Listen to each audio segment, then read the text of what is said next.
¿Qué tal amigos? Bienvenidos a una edición más de nuestro programa del Rincón de Jorge Abasolo. Ustedes ya saben dónde pueden escribirnos. Van a aparecer ahí los correos. Los va a poner nuestro amigo editor Claudio Rojas. ¿Mm? ¿Qué manera de mejor de empezar? Porque yo soy un admirador del humor y sobre todo de los que escriben buen humor. Mark Twain, más conocido como Samuel Langhorne Clemens, Mark Twain era su seudónimo, su moquete, escribió muchos libros de humor. ¿Ah? Y también frases muy ingeniosas. Así que vamos a partir con una frase de Mark Twain porque hoy se cumple un año más de su muerte.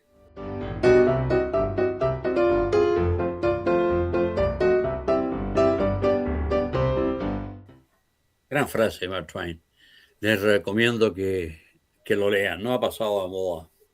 Un humor blanco que todavía hace reír. Vamos a la sección cartas. Tengo aquí los monitores, pero me voy a concentrar en la carta que la encontré muy acertada. Por eso la quiero compartir con ustedes, amigos auditores.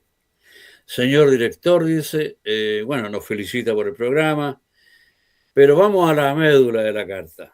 Entre tanta banalidad de la pantalla chica, los felicito por hacer un programa que siempre aporta algo. ¿Mm? Esta vez, dice, quiero hacer una suerte de denuncia, ya que las instituciones en este país funcionaban hace un tiempo más o menos bien, pero ahora no. Ocurre, dice, que me han devuelto la declaración de la renta porque donde preguntan si tengo personas a mi cargo o que dependen de mí, respondí lo siguiente. Sí, 2 millones de inmigrantes ilegales, 1 millón de delincuentes, 4 millones de desempleados, 700.000 personas repartidas en diferentes prisiones, congresales de escasa preparación que no aportan nada, pero cobran sus dietas y siguen gozando de sus privilegios. Hay muchos más abusos y platas no justificadas, pero no quiero extenderme. Atentamente, Alfredo Lamadrid. Muchas gracias, Alfredo, a quien conozco, por todo ese programa Cada Día Mejor, donde tuve la suerte de ser invitado. ¿Mm? Bueno, ahora vamos con una pausa de humor y ya regresamos.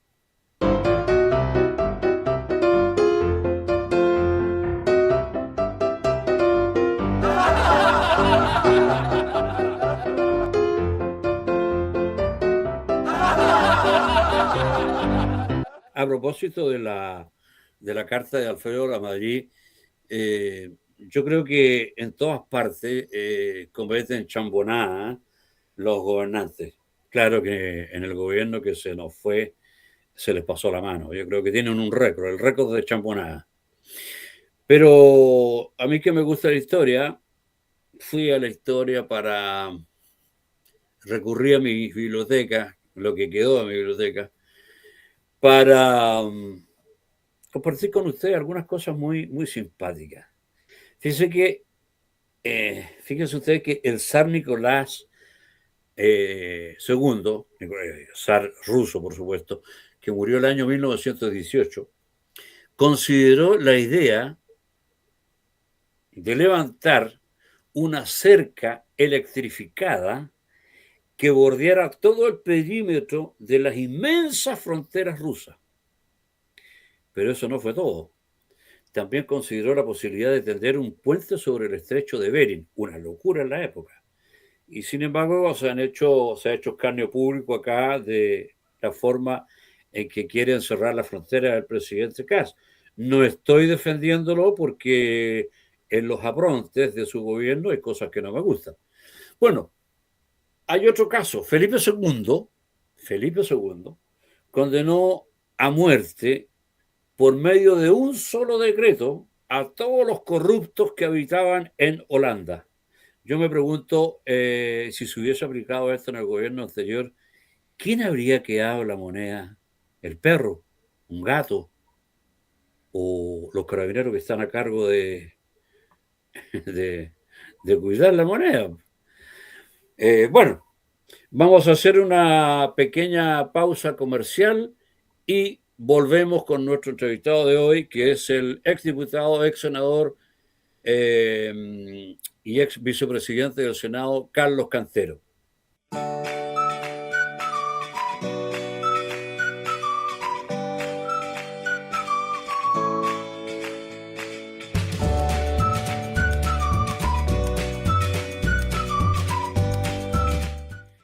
La planificación a largo plazo no es pensar en decisiones futuras, sino en el futuro de las decisiones presentes.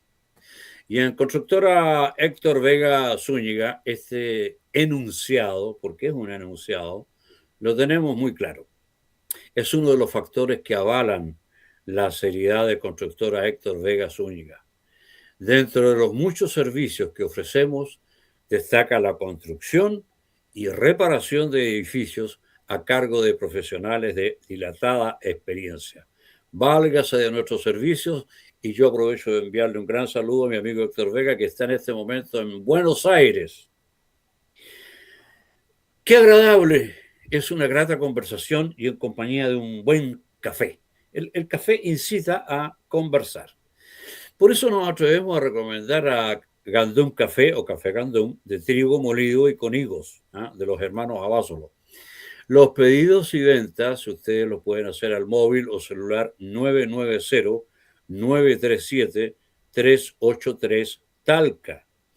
También pueden dirigirse a nuestra página web ventas@gandum.cl. En Instagram, @Café Gandum. Es un gran café que invita a repetirlo y volver a saborearlo. Y bueno, ya lo dije, se trata de un gran café que invita a repetirlo y volver a saborearlo. ¿Cómo van a saborear también ustedes estos chistes o este humor político? Y no político también, ¿ah? No se trata del humor político solamente, pero los van a disfrutar. Resulta que se topan dos viudas en el panteón un domingo ya tardecito. Una andaba bien triste, a moco tendido, con el rímel todo chorreado, llorándole fuerte a la tumba. Pero la otra, hombre, esa andaba bien contenta, muerta de la risa, sacándole brillo a la lápida de su viejo con un trapito, tarareando rolas de la banda MS y hasta echándose un taconazo. Al rato, la que estaba toda agüitada se le queda viendo al alegre y con la voz bien quebrada le pregunta: ay, oiga, doñita, de pura casualidad, ¿cuánto tiempo tiene que se le fue su marido? Apenas 6 meses, mi hija, le respondió la otra con una sonrisa de oreja a oreja. La primera viuda se quedó de a 6 y le dice: no me diga eso. ¿Y cómo le hace para andar tan campante? Yo ya llevo 3 años de luto, vengo diario y siento que se me parte el alma cada que veo su foto. No he podido superar este trancazo. La viuda alegre le contesta: ay, mi chula, pues es que después de 30 años de casados, por fin es la primerita vez que sé exactamente dónde anda el cornudo de mi marido y quién se lo está comiendo.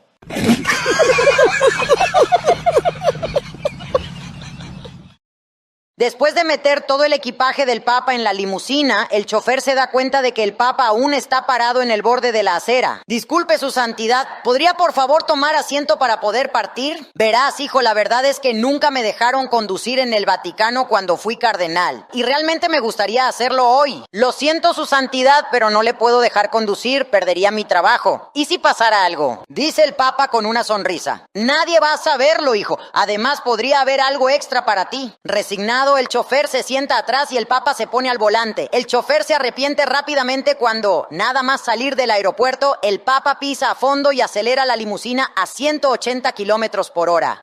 Su santidad, por favor, ya reduzca la velocidad. Pero el Papa acelera aún más hasta que se escucha la sirena de la policía. Dios mío, voy a perder mi licencia y mi trabajo. El agente se acerca, mira dentro del vehículo y regresa a su motocicleta para llamar por radio. Necesito hablar con el jefe. ¿Qué pasa? Jefe, acabo de detener una limusina que iba como las balas. Pues arréstelo. No creo que podamos hacer eso. El tipo es realmente importante. Con más razón, ¿a quién tienes ahí? ¿Al alcalde? Más. ¿Al gobernador? Todavía peor. Diablos, entonces, ¿quién es el tipo? Creo que es Dios. ¿Qué? ¿Y por qué piensas que es Dios? Porque tiene al Papa de chofer.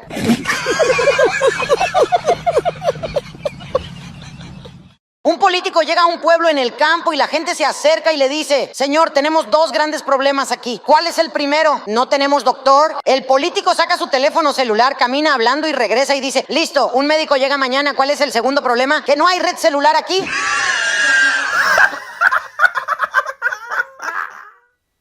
Bien, por fin ahora teníamos tanto material antes que yo no podía incluir el comentario semanal y ahora sí lo voy a empezar a hacer con un comentario que es poco edificante, pero que habla de la realidad chilena. Chile, fíjese, es el país más desconfiado del mundo según los datos de la OCDE. La OCDE es un organismo internacional en donde están las 32, 33 economías más sólidas, seguras, confiables del mundo. Aún no nos sacan de ahí. Estamos aún en la OCDE. Ocurre que los chilenos hoy están más desconfiados y tienen menos amigos que hace 10 años. Por supuesto que estas cifras tienen que llamarnos a la atención. Yo encuentro que estas cifras dejan entrever que hace falta avanzar y fortalecer la cohesión en los barrios, que se está dando paulatinamente, sobre todo a través de los clubes deportivos, ojo. Pero también creo que esto obedece a la falta de tolerancia del chileno. Fíjese que Neil Davison, que es un gran escritor, amigo mío, inglés, que se quedó en Chile y escribió un gran libro, ¿eh? Que lo perdí en el incendio, para variar, pero a Neil Davison lo vamos a entrevistar porque una de las cosas que más le llamó la atención a él es que cuando se toma entre amigos un par de tragos, se escancia un piscola, whisky, puede ser cerveza, café, al rato se enardecen los ánimos cuando se habla de fútbol y ni hablar de política. Entonces, no se acepta la opinión del otro. Y lo que le llamó la atención a él es que estando un día en un local muy conocido en Santiago, se pararon dos supuestamente amigos o conocidos que estaban conversando con otros comensales en la mesa para agarrarse a combo. Entonces se pararon dos, entre ellos él, a detenerlo. No podemos tener una conversación de religión, de política, fútbol o filosofía, que son los cuatro ejes que cruzan a todo ser humano con un poquito de amor al conocimiento. Bueno, el hecho es que es triste comprobarlo, pero el chileno de hoy es más desconfiado que antes. Y eso trae consecuencias. Por ejemplo, vivimos a espaldas de nuestros vecinos y cada vez con amigos menos cercanos. Fíjese usted el departamento en Santiago, yo lo viví en carne propia cuando viví muchos años en Santiago. No le sabíamos los nombres a los vecinos, los saludábamos. Con algunos supo el nombre porque nos unían cosas comunes, porque le ayudé a trasladar un sofá que no se había comprado, entonces él me invitó a un café y ahí, claro, le pude saber el nombre, pero generalmente a nuestros vecinos los conocemos solamente de cara, por la estampa y no por el nombre y apellido. Ahora, esto es porque es parte también de la pillería nacional. Y uno se pregunta, ¿en qué instante la trampa, la pillería, la maula, se metamorfoseó con la mentira propia del pillaje nacional para dejar muchas ganancias? Hoy día que alguien liquide a otro en una empresa es una cosa muy común.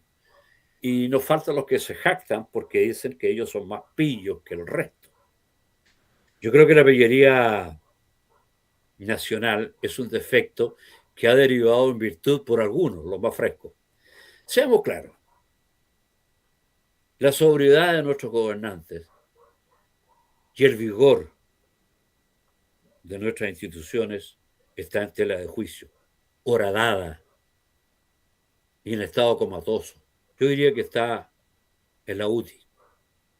Hace algunos años, el Contralor General de la República, a la sazón el señor Bermúdez, antes de dejar su cargo, en un discurso de despedida sentenció: la corrupción en Chile ya es un hecho. Yo conocía al Contralor, no más allá de una entrevista y un saludo. Pero no faltan quienes nos advierten que se trata de algunos políticos y ciertos empresarios y que el nepotismo solo se halla en el estado larvado, y que no es para tanto. Entonces con esto se intenta defender a los pocos honestos que quedan con los muchos que rayan ya en la voracidad que linda con la ilegalidad y la corrupción. Y acá el enunciado es muy simple, un segundo enunciado. Cuando los que mandan pierden la vergüenza, como ocurrió con el gobierno del señor Boric, los mandados pierden el respeto. Nuestra limitación lingüística nos confunde. Fíjese que, ahora que estoy haciendo el curso de inglés, en inglés existe la distinción entre la confianza en las instituciones, que es confidence, y la confianza personal, que es el trust.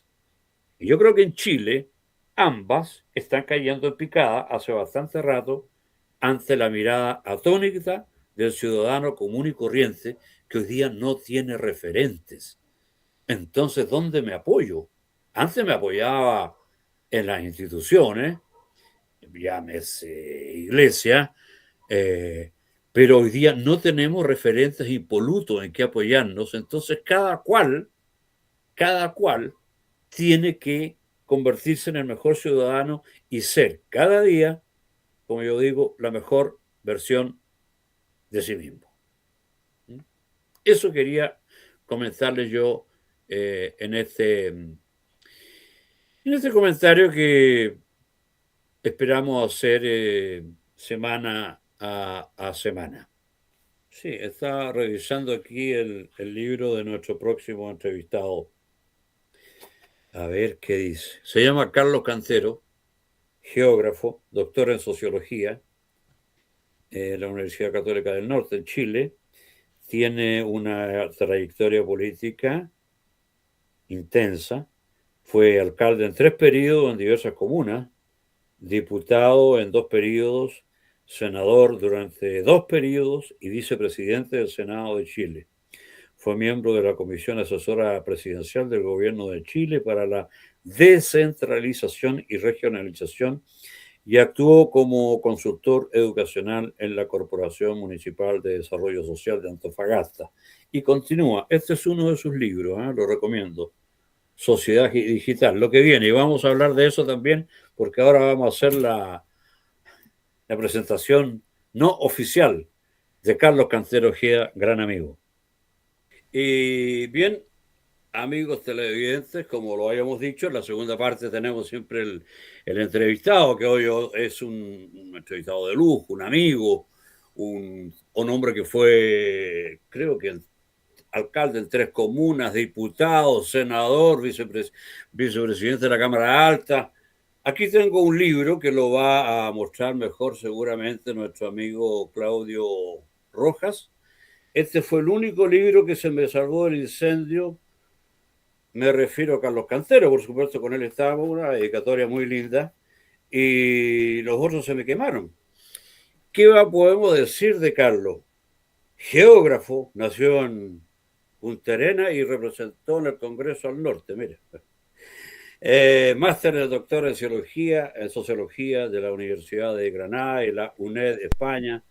Tiene formación en políticas públicas y liderazgo. Oye, mire lo que tendría que leer yo para todos ustedes. Prefiero que vayan a Google y nosotros aprovechamos de conversar con Carlos Cantero. En este libro me quedó una cosa que se condice y va a parejas con estos tiempos, Carlos. Oye, bienvenido a buscarlo, ¿cómo estáis? Oye, un saludo cariñoso a todas las amigas y amigos auditores. Saludo al gran conductor, mi buen amigo Jorge. Y saludo al director, ¿ah? Claudio. El director que corta el queque aquí, ¿ah? El que dirige la cosa, el que da Ese hombre debió haber estado en el Senado. Sí. Bien, bien. Un saludo muy cariñoso para todos. Bueno, aquí en este libro, la página no importa, 28. Tú dices, voy a leer textual. Cada vez menos personas están dispuestas al autosacrificio por los deberes o la moral, pero en cambio sí están dispuestas a inmolarse en su calidad de vida para tener, para capitalizar y consumir, para cosificar la parte de su existencia o cierta parte de su existencia. Me quedó porque estaba leyendo un libro recién de Marco Aguirre, que es un gran intelectual argentino. Hoy en día estamos encapsulados en la inmanencia, lo trascendente. No han faltado los que dicen que las religiones van a desaparecer con el tiempo, incluso que el espiritualismo va a decaer.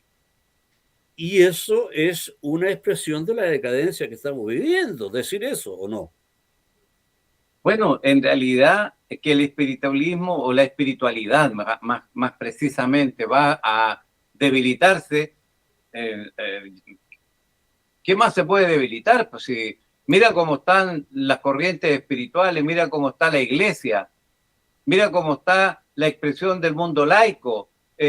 Más debilitado no podemos estar. Es decir, hay un triunfo desbordado de un materialismo galopante, donde la gente cree que es porque tiene, aun cuando sean verdaderos imbéciles, pero tienen. En cambio, hay gente competente, muy habilosa, muy bien formada, con gran capital humano, con gran humanidad, con muchos valores, y no se les considera ni se les valora adecuadamente. Es decir, la sociedad contemporánea ha perdido la brújula, ha perdido el rumbo, ha perdido el sentido de la vida. Entonces, esto del trascender pareciera que ha mutado hacia el tener, y la gente lo que quiere, más que ser una persona buena, digna, noble, que carne bien los valores de sus antepasados, se ha transformado en un acumulador de beneficios económicos. Fíjate que me hiciste acordar, Carlos, el Concilio Vaticano II. ¡Ándale, cabrito! La pusiste dura, ya. Ya, la puse dura. Tuvo dos papas, ¿no es cierto? Pablo VI, Juan XXIII. Bueno, uno de estos papas invitó a Jean Guiton, que fue el único francés que fue invitado a este Concilio Vaticano, pero con derecho a voz y no voto. ¿Y por qué fue invitado Jean Guiton? Perdí el libro en el incendio otra vez. Bueno, Jean Guiton dijo una gran verdad. El siglo XXI tendrá que ser o religioso o no será nada de nada. A lo cual yo agrego, o religioso, o, bueno, uno que lee mucho de budismo, o espiritual, o estamos hasta las verijas, para no decir un término más chusco y más chileno. ¿Qué te parece lo de Guitón? Lo que pasa es que, claro, él usa el concepto religioso, pero en realidad la religión es una pequeña parte de la espiritualidad. ¿Cuál es el universo? La espiritualidad. ¿Cuál es el sistema solar? La religión. O sea, entender que el sistema solar es el universo es un minimalismo, ¿verdad? Lo mismo, la espiritualidad es mucho más grande y más profunda que la religiosidad. Y puede haber espiritualidad. La espiritualidad no encorseta el pensamiento. Y la espiritualidad puede existir sin religión, pero no puede haber religión sin espiritualidad. En consecuencia, la espiritualidad es el contexto grande, es el contenedor de algo contenido que, entre otras, es la corriente religiosa. Correcto. Ahora, ¿qué distingue lo religioso de lo espiritual? Lo religioso está anclado y fundado en dogmas. dogmas de fe. En cambio, la espiritualidad es libre. Como diría la vocera, es libre de libertad. Es más flexible también, sí, en eso estoy de acuerdo, sí, sí. Oye, para nadie es un misterio, Carlos, estamos hablando con Carlos Cantero, dice ahí, Carlos Cantero, que Chile está viviendo una crisis de marca mayor, espero que ya hemos tocado fondo, y en parte yo culpo a la política menuda, esa política carente de ideas, donde el argumento es reemplazado por el agravio o por el oprobio, la ofensa directa, hasta combo y puñete hemos visto en el Congreso. Entonces, yo creo que no tenemos un Congreso. Cuando yo trabajaba en el Senado, ya había muchos congresales que me merecían dudas en cuanto a méritos para estar ahí. Y me acordaba de Jorge Alessandri, que si se tomara un examen o un test para ver cuánto sabe de política la gente y merecer el puesto que estaría en el Congreso, la mitad quedaría fuera. Entonces, hoy cualquier pelele es congresal, seamos francos. Hay gente que se sienta en el banco, y esto me lo han dicho parlamentarios, no aportan nada, no hablan. Algunos llaman a quemar el país y sin embargo cobran la misma dieta, sufren, tienen los mismos privilegios, viajan los mismos, las mismas sinapuras. Ahora, ¿será por eso que tenemos leyes insuficientes? Leyes que a las 2 semanas de aprobado nos falta el que dice, oye, nos equivocamos en tal parte, cosa que antes ocurría, pero muy infrecuentemente. Entonces, estas leyes insuficientes no atacan el fondo del asunto por falta de preparación de muchos congresales que se han ido a la trinchera, al combate. Yo te tiro esta y yo te saco esto otro. ¿A qué hora pensamos el país? Primera cosa, la abuela le enseñaba a uno, el abuelo le enseñaba a uno, hijo, reflexione, ¿la culpa es del cerdo o de aquel que le da el afrecho? Tenemos culpa nosotros también, los votantes. Porque es cierto que hay un número monumental de personas completamente incompetentes en el Congreso, rayanas y algunas en la idiotez. La pregunta es, ¿y cómo llegaron ahí? ¿Los puso la Virgen María, la Divina Providencia los puso ahí? ¿Quién los puso ahí, don Jorge? Muy buena pregunta.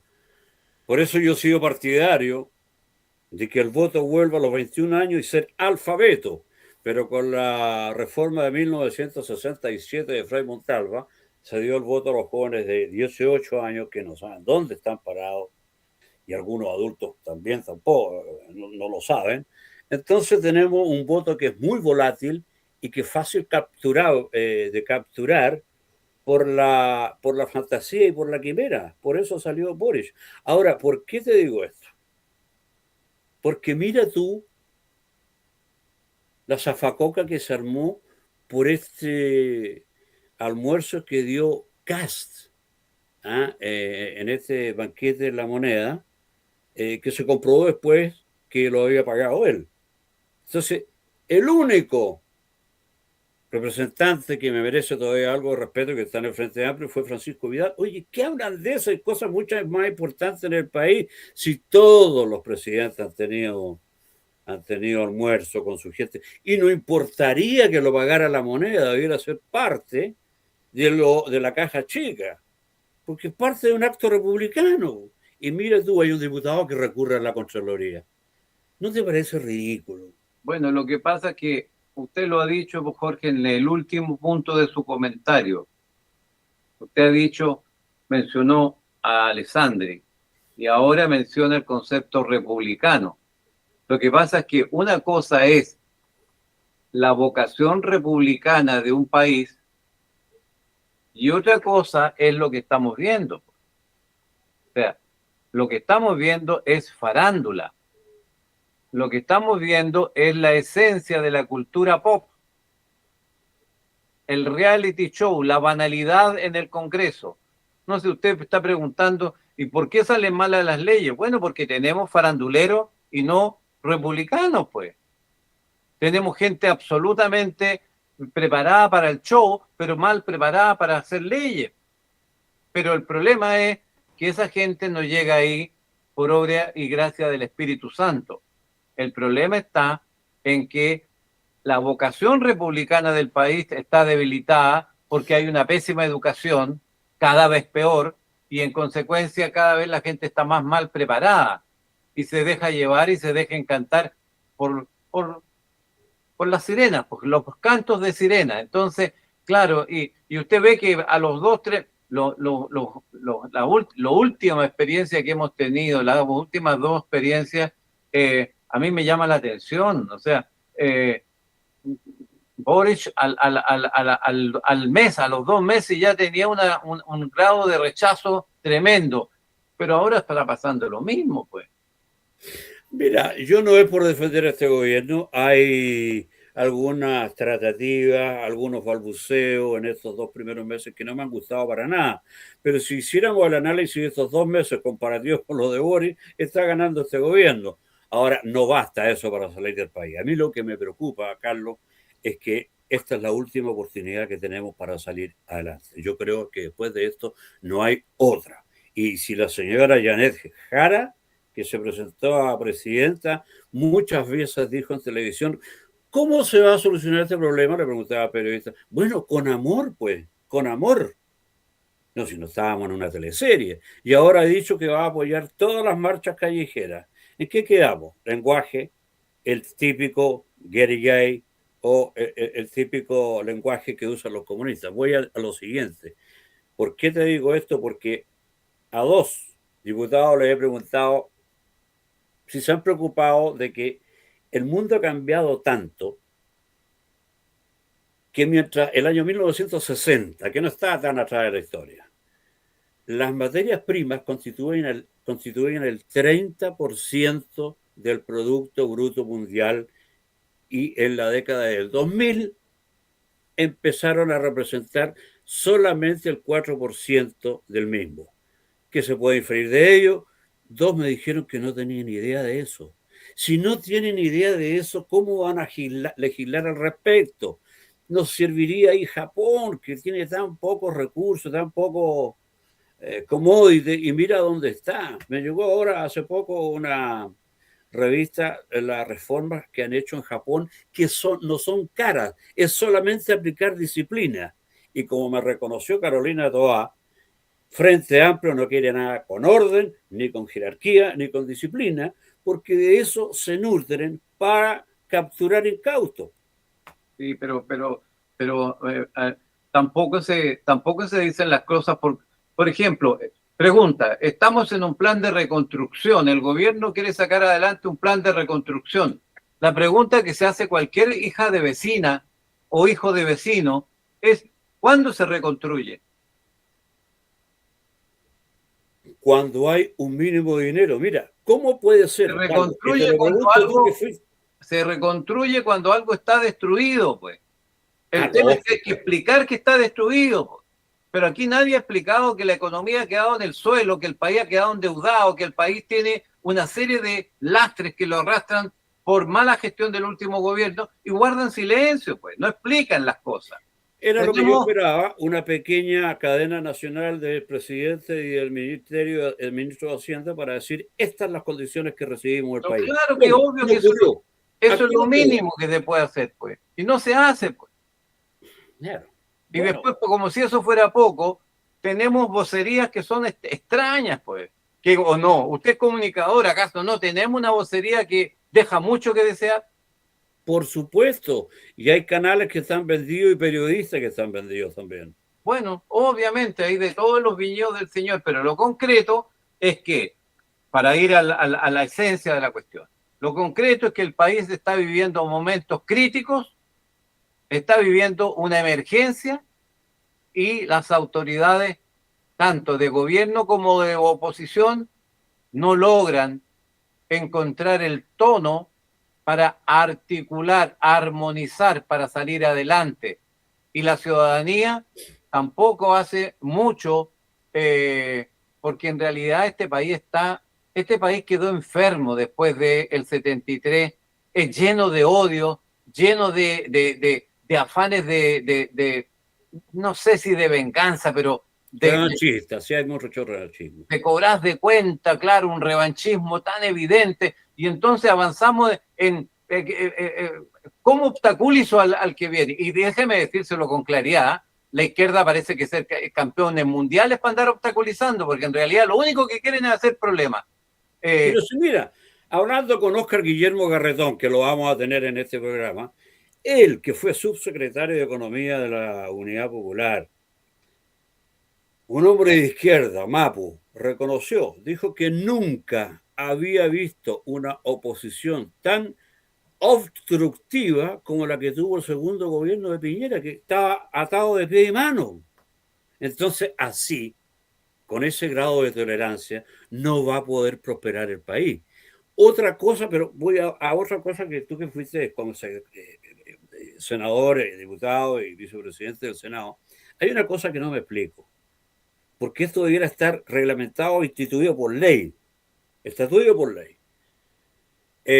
Tenemos un ministro de Obras Públicas muy bien evaluado, Miguel Ángel Poduje, pero que ya el gobierno anterior le gastó el 97% de su presupuesto. ¿Qué va a hacer con eso? No debiera estar reglamentado por ley que el presupuesto de obras públicas de un gobierno lo pueden ocupar 100%, pero nada del que viene. Pero Poduje no es de obras públicas. Perdón, de vivienda. Bien. Por eso que decía, ha habido problemas en el manejo de las comunicaciones y el gobierno no está dando con el tono. El gobierno tiene que explicar que ha tomado un país con graves problemas económicos. Oiga, la inflación, ¿cómo se está desbordando? ¿Usted acaso no ve a la gente cuando va al supermercado? Oye, los huevos costaban 7 lucas hace 5 o 6 meses atrás y hoy día están a 10 lucas, 11 lucas la caja de huevos. Mire lo que está pasando con todos los productos. Entonces, yo creo que la derecha le falta primero que nada una revista, ya sea cómica, semiseria, para denunciar la hecatombe que vivimos en 4 años. Aquí se dedicaron estos gallos a robar, a saquear el país. Esto fue una recua de mocosos pendencieros, güey, que primero atizaron los fuegos de la discordia, después se robaron el país y más aún le echan la culpa a Piñera. Y dicen que cuando pase el tiempo va a ser muy bien catalogado este gobierno. Y la señora Vallejo dice que el de Piñera fue el peor gobierno. Oye, si lo comparamos. Hay 3 vectores en la economía, tú sabes mejor que yo, para medir la economía de cualquier país. Cantidad de cesantes, inflación y PIB. En esos 3 gana lejos el segundo gobierno de Piñera, porque el primero gana más lejos. Además, no vamos a comparar en Piñera, y tú lo sabes muy bien, lo hemos conversado muchas veces, muchas mañas tendría, pero era un hacedor de cosas. Han salido chistes, imagina que los mineros, los 33 mineros de la mina San José hubiesen caído bajo este gobierno, en vez de 33 mueran 38, porque la incompetencia que hay es muy recontra grande. Entonces, yo no veo que la derecha saque a relucir los errores de la izquierda, porque al revés, la izquierda se habría hecho un picnic y con razón, porque los guarismos no dan, no dan. bueno, ese es el tema. El tema es que hay un mal manejo político. En resumen, yo veo un mal manejo político y una mala comunicación. Y veo gente competente tratando de hacer lo posible, pero si no se logra articular, si no se logra una buena conducción, una buena dirección de orquesta, esta orquesta va a estar desafinada. Y por muy buenos instrumentistas que tenga, si está desafinada, esta cosa no va a andar bien. Por eso que lo mejor que podemos esperar es que el gobierno tome el ritmo, tome el tono, tome la sincronía y que esto se armonice con una buena conducción política. ¿Para qué? Para poder pararse adecuadamente en la cancha, porque si no, estamos preocupados de los goles, pero también de los autogoles, porque por Dios que en poco tiempo llega a ser chistoso, pero en poco tiempo ha habido harto autogol, mejorcito. Sí, sí. Sí, pero mira, vayamos a los guarismos principales, eso habría que darle el beneficio de lo que se da siempre a los cientistas políticos de 6 meses en gobierno. En 6 meses yo creo que este gobierno no puede cometer tantos desaguisados como el gobierno del enfermito, porque yo a Boris lo llamo el enfermito. Y la gente que lo acompañaba, Juan Grau, mira los economistas que tenía. Yo siempre he dicho, y lo reconoció Carlos Altamirano una vez, los mejores economistas están en la derecha. No es lo mismo ser un máster en Harvard, como tiene varios economistas, que tener un doctorado en la INACAP. Entonces, los mejores economistas están en la derecha. Esto es largo de contar, ¿eh? Porque pasó cuando Carlos Ibáñez llamó como subsecretario de Hacienda a Carlos Altamirano. Dijo, aquí van a ver un economista de izquierda capaz. Bueno, la inflación ese año llegó a 83%. Bueno, aquí es lo que voy. Ahora vamos con la foto ahí. Estuve con Eduardo Frei Ruiz Tagle hace poco y él me decía, fuimos hasta tan poco la envidia en Latinoamérica, la proa de Latinoamérica, el país que la llevaba, el país envidiado, crecíamos entre el 4 y el 7%, pero en el segundo gobierno de Bachelet se rompe la concertación porque ella incorpora al PC, ¿eh? Y ahí comienza la debacle del país. Porque bien hemos sabido que Bachelet, yo creo que durante los primeros años se disfrazó un poco, pero después fue mostrando que realmente fue de la fracción socialista de Almeida, es decir, la parte, diríamos, el socialismo, la facción radical. Y por otro lado, yo creo, fíjate, Carlos, que la Concertación no supo defender su legado. Entonces ahí se metió la cuñita del Partido Comunista, Frente Amplio, y desembocamos en lo que tenemos, pues. Porque se ha actuado con deshonestidad. La política relevante ha sido deshonesta, mentirosa, hipócrita. Porque el crecimiento al 7% no fue por un modelo que hayan implementado ningún gobierno de la Concertación. El país creció porque heredaron un gobierno, un modelo del gobierno militar o de la dictadura o del dictador, como quieran decirlo. Me da lo mismo como lo digan, pero lo concreto es que el modelo venía y fue bien administrado por Elwin y por Lagos y por Frei. Y el país creció. Yo me daba cuenta, yo era parlamentario en esa época, yo salía del extranjero y la gente se inclinaba cuando nombraban Chile. Chile tiene tremendo progreso, tremendo desarrollo, tiene seriedad, tiene políticos que son capaces de ponerse de acuerdo, es gente seria. Claro, porque eran republicanos, como Alessandri era Elwin, ¿cierto? Ricardo Lago, me inclino yo ante Ricardo Lago, un tremendo estadista. Eduardo Frei, otro tremendo estadista. Pero después tuvimos problemas. Mira, Carlos, tanto despilfarro, tanto nepotismo y no reconocer, porque este gobierno, una de las cosas de que carece el gobierno de Boris es de tener autocrítica. Yo me acuerdo cuando el señor Jackson, que era como el gurú de la nueva ética política, ¿te acuerdas? Aquí se acabaron los viejos resabios y todas las mañas de los políticos. Aquí venimos nosotros, no sé de dónde venían bajando el monte Sinaí, no sé, con nuevas ideas, eran iluminados. Entonces presentaron un plebiscito, ¿eh? Y dijeron que el gobierno, el programa lo iban a poner en práctica apenas se ganaba el apruebo en el plebiscito. Eso yo encuentro de una irresponsabilidad mayúscula. O sea, no tenían plan B. O sea, si perdían, como perdieron, el país se iba a las pailas. Y agreguemos una cosa. El plebiscito, la reforma a la Constitución, estaba en el lugar número 11 de las preferencias del público. Y más aún, eso le costó al Estado, señora, a usted y a todos los que pagamos impuestos, la suma de 30.000 millones de pesos. 30.000 millones de pesos que merecían mejor destino. ¿Cuántas poblaciones se podrían haber hecho con eso? Bueno, el tema es que no se reconoció que el modelo era altamente exitoso en la generación de riqueza, fue vapuleado por sectores de la propia izquierda después, también hubo abuso de sectores de la derecha que faltaron a la ética, hay que decirlo, ¿cierto? Y respecto de lo que tú estás, varias veces has dicho este gobierno, estás haciendo referencia al gobierno de Boric, ¿no? Sí. Ah, ya. Sí, yo tengo una opinión muy clara. Gabriel Boric es el peor gobierno que ha tenido la historia del país. Fue un gobierno de ingenuos, de gente absolutamente cándida, Incompetente. cándida, No, ¿cierto? yo diría, fíjate que te cambiaría ese término, cándido por pillería.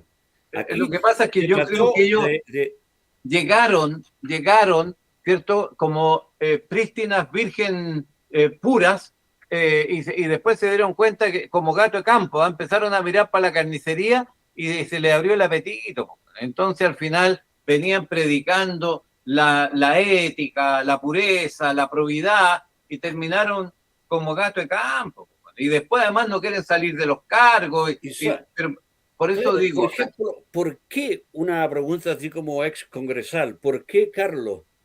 Si Carlos Cantero llega a la presidencia, tiene derecho a llevar 2.000 amigos, gente que considera competente, pero cuando se vaya, esos 2.000 por ley se van. Aquí dejaron amarrados. ¿Cómo permitir leyes de amarre en un gobierno republicano supuestamente moderno como Chile? Algunos trazos de modernidad le quedarán, pero se tienen que ir todos. sí, pero Por ley debiera estar establecido. Ahora están echando uno por uno. Aquí tenemos alguna, en la Araucanía, algunas importantes autoridades regionales pro izquierda. Entonces, ¿en qué mundo estamos? bueno, el tema es que hay una incoherencia ética. No sé, estos cabros que venían con la pureza, a poco andar mostraron que de puro no tenían nada, po. Tenían más hambre que gato de campo, po. Entonces al final terminaron haciendo y viviendo lo que hemos visto. El país ha quedado mal. Mira, yo te diría, yo me acuerdo que entrevisté a Orlando Sáenz hace poco, y cuando ellos venían a destruir el modelo liberal, y él me dijo, sí, lo han destruido, pero ¿qué han construido? Porque cuando tú destruyes algo, tienes que colocar una opción, ¿eh? Una opción. Y este terminó siendo un gobierno híbrido que abusó de los fondos públicos que habían, no dejaron ni glosa republicana para el gobierno que viene, en circunstancias que Sebastián Piñera le dejó como glosa republicana 6.500 millones de dólares, hasta, ni el raspado de la olla dejaron. Y más encima cuesta sacarlo de la administración pública, con algunos ahí con cuarto medio, ganando 6 millones de pesos. Uy, el otro día me llegó el listado del Instituto de Derechos Humanos. El promedio ganaba 5 millones y medio. El promedio, y eran como 40 funcionarios. Y casi todos, ¿cierto? Sin la calificación, igual que Boris. Nada. No tenía ni una experiencia, pero lo que pasa es que hay, usted que es de la zona ahí de la Araucanía, yo acá en el desierto no veo nada de eso, pero usted ya lo tiene. ¿Ha visto un ternero cuando agarra la teta de la vaca? Todavía no. No. A ver, porque quitarle la teta a un ternero no es cosa fácil. Bueno, estos cabros eran igual que los terneros, po. Agarraron la teta y no la querían soltar. Gran tribuno chileno. Al servicio público se va a servir y no a buscar honores ni mucho menos beneficios. Yo no creo en la cantidad de estos cabros.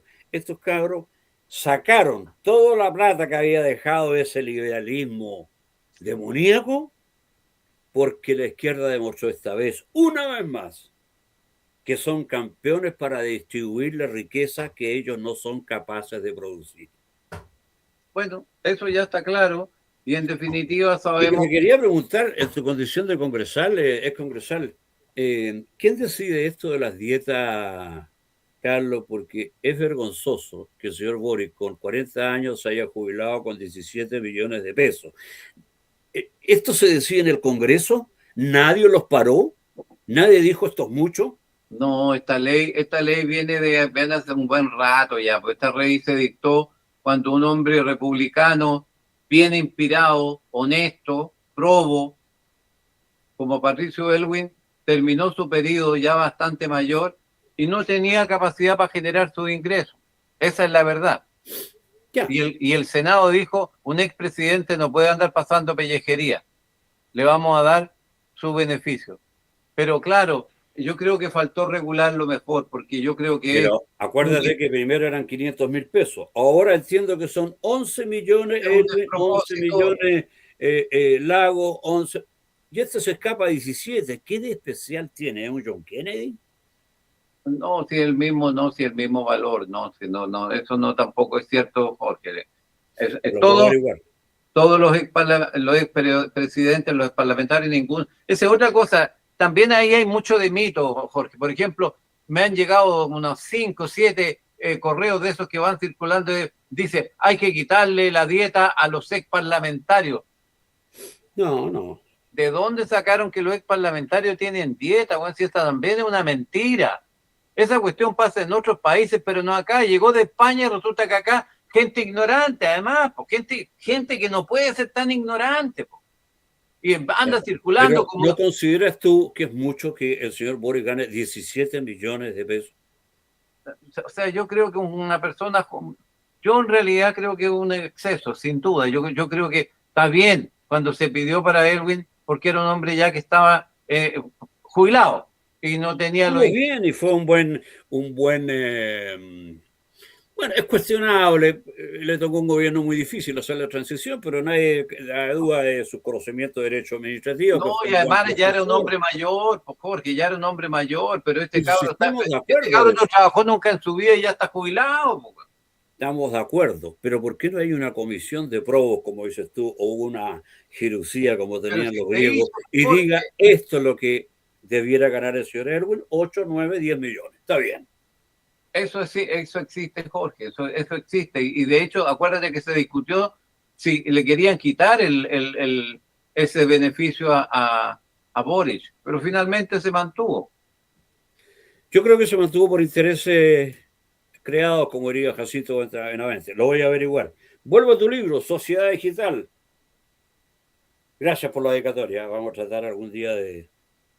y quiero decir que Carlos Cantero también, aparte de toda su larga y extensa y exitosa trayectoria, es un hombre, es un político que tiene currículum, porque yo conocí a otros que tenían prontuario y todavía están en el Congreso.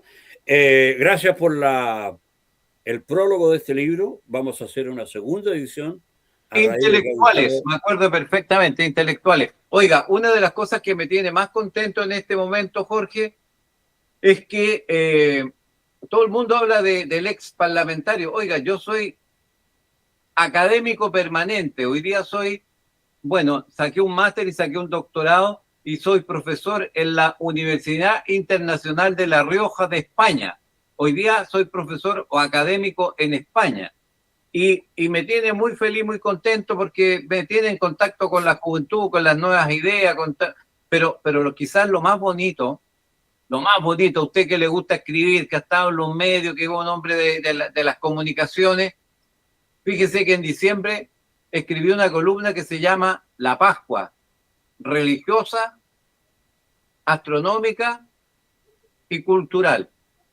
Entonces hablo de las 3 dimensiones de la Pascua. La Pascua que tiene que ver con la astronomía, la Pascua que tiene que ver con los mitos de la religión y la Pascua cultural, que es la fiesta familiar y todo eso. Bueno, me llaman de Estados Unidos un gringo y me dice, quiero autorización para publicar su columna. Yo le digo que sí, que no la publique, ningún problema. Mándeme por escrito, me dice autorización. Le mandé la autorización por escrito a las 10 de la mañana de ese día 24 de diciembre del año que acaba de terminar, el 2025. A las 12 del día me llamó otro gringo y me dijo, lo reclutamos para la United Press International, usted va a ser columnista mundial.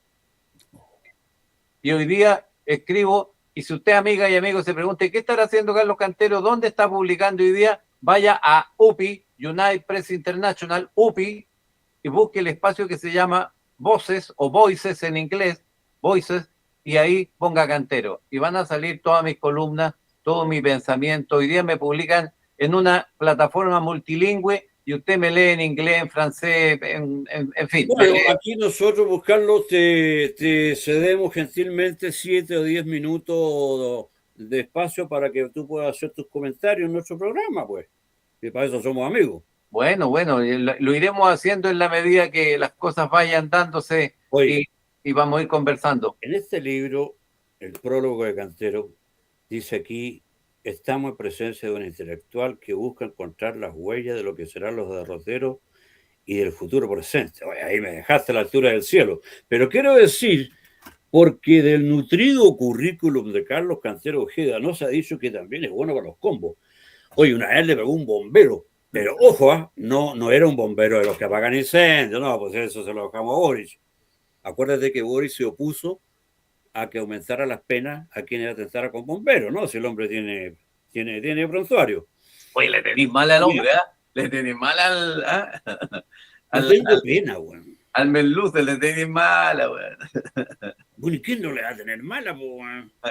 Pero si fíjate que el mejor retrato que hizo del merluzo lo hizo la ahora senadora comunista, ¿cómo se llama? Cariola. ¿Te acuerdas de ese intercambio de memes con Iracy Hasler en que le dice Boris como persona es una mierda? Ahí está todo dicho. Yo nunca escuché que en la UP, en el gobierno militar, alguien se refiriera así a un cofrade. No lo escuché nunca. ¿Ah? Pero eso es muy interesante porque cuando yo iba acompañando a Carlos en el auto, íbamos de Valparaíso a Santiago, un bombero dijo palabras de grueso calibre, casi coprolálico, que no están en mi galimatía. A ver que estoy ciútico de hablar, güey. ¿Cómo va que el sitio goma? Oye, pero Entonces, vamos, mira, lo vamos. mínimo que le sacó la madre, y claro, todos tenemos nuestra paciencia, y ahí Carlito demostró que Oiga, Reto Jorgito, lo que Corazón pasa es que... le pegó un jab que me recordó los de No, Mohamed fue Ali, un que estaba uppercut, allá fue un grueso, uppercut. y un hook tipo Jorgito, Sonny Liston, ¿te acordáis? yo he sido bueno para los Y ahí combos quedó el desde tipo chiquito. tendido, y vinieron los otros, yo pensé que venían a pegarlo, porque yo me bajo y malo para los combos no soy. Pero entendieron que el gallo había ofendido de muy mala y grosera manera a Carlos Cantero. Quería contar eso porque Carlito es bueno para los combos. ¿En Así qué es, peso peleáis? bueno para el estudio, bueno para escribir, bueno para los programas que dirigí. Pucha, yo me alegro de haber entrevistado gente tan maravillosa como Maturana, como Maturana está en mi libro aquí. claro, como Jodorowsky, como Naranjo, Claudio Naranjo, eminencias chilenas que yo, en fin, le di una Van a tremenda... ir en un nuevo libro mío, ¿eh? ¿Sí? Jodorowsky, Naranjo, todos los que dices tú. Oye, vuelvo a tu libro, Sociedad Digital, porque lo otro vaya a tener que mandármelo de nuevo. Pero en tu libro me quedo metido ahí, estableces tú una relación entre sociedad digital y territorio. ¿Te puedes explayar un poquito en eso? Lo que pasa es que en realidad yo saqué un máster y luego saqué un doctorado en estos temas de sociología, que es un poco la caracterización de la sociedad digital. Yo me he dedicado a estudiar la adaptabilidad a la sociedad digital. Entonces, ¿qué es lo que es en realidad la sociedad digital? Es una nueva dimensión del territorio. ¿Y por qué del territorio? Porque nosotros entendemos el territorio como algo físico, pero ahora la gente vive en lo físico y vive como estamos haciendo este programa nosotros, en la virtualidad. Y la virtualidad, ¿qué es lo que es? Es un tiempo y es un espacio virtual. Entonces, hay una nueva dimensión del territorio, pero además hay una nueva dimensión de la no cosa, porque hablamos de cosas que son virtuales, que son digitales, y la gente además en ese espacio compra, en ese espacio pide hora para el médico, en ese espacio hace gestión en el banco, o sea, está emergiendo un nuevo mundo. Si tuviera que decirlo en una frase corta y bonita, está emergiendo una nueva forma de ser, estar y hacer en el mundo. Se llama sociedad digital. Y eso es lo que yo me dedico a estudiar. En un seminario que yo te acompañé al Congreso, tú dijiste que hay autoridades equivocadas, pero no por ignorancia, porque el tema es abstruso también. Que este tema de la sociedad digital lo relaciona con el Ministerio de Telecomunicaciones y no tiene nada que ver. Así te entiendo yo. Lo que pasa es que la sociedad digital es como un triángulo, es un triángulo. Una cara del triángulo tiene que ver con lo que es la infraestructura, la telecomunicación propiamente tal. La otra cara del triángulo tiene que ver con los software, los servicios, las plataformas. ¿Y cuál es la base del triángulo? ¿En qué se descansa el triángulo? En lo que se llama Human Work. ¿Qué es lo que es el Human Work? Es una forma en inglés de decir las habilidades y competencias humanas. Y usted, para trabajar en las redes, para hacer esto que estamos haciendo, tiene que tener una cierta habilidad, una cierta competencia, ¿cierto? Y entonces, por ejemplo, ¿por qué hay gente que puede hacer tremendas maravillas de trámite en la plataforma, por ejemplo, en el banco, y hay otros que no saben ni prender el computador? Bueno, porque hay una brecha digital. ¿Qué se hace para acortar la brecha digital? Hay que hacer política pública. Y el problema es que en el último tiempo prácticamente no se ha hecho nada. Si no es por el COVID, nosotros no le todavía no nos enteramos, no nos habríamos enterado que llegó la sociedad digital. El COVID nos obligó a meternos en la sociedad digital, a meter la educación a la sociedad digital, porque el Ministerio de Educación parecía que no se había enterado que había llegado la sociedad digital. Y al menos mal que teníamos otro presidente. Y algunos todavía no se teníamos enteran. un pelele a cargo del país. Oye, Carlos, se nos va el tiempo. Muchas gracias por todo. Nos volveremos a ver en una próxima oportunidad y reitero mi gratitud y reitero también la invitación que cuando quieras hacer un comentario de no más allá de 8 o 10 minutos, aquí está esta modesta tribuna para ti. Muy bien, Jorge, un gusto de conversar como siempre. Estaremos en contacto. Saludo a Claudio Rojas, ¿cierto? El conductor, y a usted las gracias, y la vida nos volverá a encontrar, espero generosamente en cualquier momento, y que sea con sólidos y líquidos generosos. Exactamente, señor. Porque hay que humedecer la palabra y conversar la vida. Exactamente, y masticar algo, porque si no, no anda. Sí, pues. Gracias, Carlos, y no te digo hasta siempre, sino hasta pronto. Hasta siempre y pronto. Y bien, pues estamos llegando ya al término del programa de hoy. Esperamos que les haya gustado este entrevistado, Carlos Cancero. No queríamos en este programa hablar de política, pero dada la fragilidad y yo diría los tiempos asacanados que estamos viviendo políticamente, vamos a tener que abordarlo. Y vamos a tener más adelante políticos mezclados también con músicos, artistas. Queremos destacar a toda la gente de distintos aspectos, distintas áreas que ha logrado sobresalir. Al final, dos datos, siempre nos vamos con datos curiosos. Fíjense que un témpano, a lo mejor coloca ahí nuestro amigo Claudio una foto de un témpano que tenga 50 metros sobre la superficie, tiene 400 metros sumergidos. Un témpano que tenga 50 metros sobre la superficie tiene 400 metros sumergidos. Ahora que estaba leyendo un libro de lo que no se sabe del Titanic, me acordé de esto. ¿Eh? Hay un tipo, no recuerdo el nombre, pero que es un héroe, yo diría NN, desconocido. Este tipo se dedicó a salvar gente. Salvó más de 15 personas. Bien, y después él se fue a la cocina a tomar whisky. Se dice que se habría tomado 3 botellas de whisky y luego se lanzó al agua. Lo rescataron en estado de ebriedad absoluto, pero pudo sobrevivir. Es un detalle, no sé si frívolo, pero que es destacable porque el tipo no se dedicó a salvarse él. Primero salvó vidas, más de 10, ya me voy a acordar del nombre, y después se puso a emborrachar para poder salvarse porque esas aguas sí que son frías. Y otro dato simpático, las abejas, fíjese usted, realizan unos 18.000 viajes de ida y vuelta para producir 1 kilo de miel. Las abejas, repito, realizan unos 18.000 viajes de ida y vuelta para producir 1 kilo de miel. Y nosotros nos quejamos de nuestro trabajo. Bueno, será hasta la próxima.